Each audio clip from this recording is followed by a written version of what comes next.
আদর্শিত করার জন্য তৌফিক দান করেন। সম্মানিত হাজিরিন, আপনারা খুব আনন্দিত হবেন যে আমরা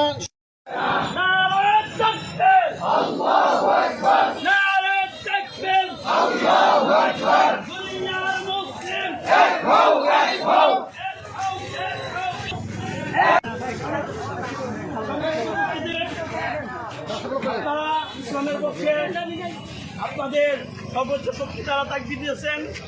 আশা রাখি তারা আল্লাহ তাআলা এই আউলিয়াবাদের ভূমিতে আউলিয়াবাদের বসবাস রক্ষা করবে এবং কি যত নাস্তিক, যত ইসলামী অপশক্তি, ইসলামের বিরুদ্ধে যত শক্তি আছে, ইসলামের বিরুদ্ধে যত শক্তি আছে, সমস্ত শক্তি আজকের এই প্রতিবাদ মিছিলের মাধ্যমে ইনশাআল্লাহ আউলিয়াবাদ থেকে উদ্ধার হবে ইনশাআল্লাহ। এই পর্যায়ে আমাদের সামনে সংক্ষিপ্ত কিছু আলোচনায় আসছেন মুফতি মোহাম্মদ সেলিম আহমদ সাহেব।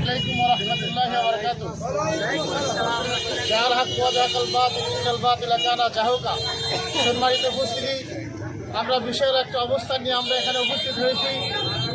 আমাদের এই বিশাল মিছিল একটাই উদ্দেশ্য, আল্লাহ তাআলার তৌহিদ, আল্লাহ তাআলার একত্ববাদ উদ্ধার করা আর এই জাতি সমাজকে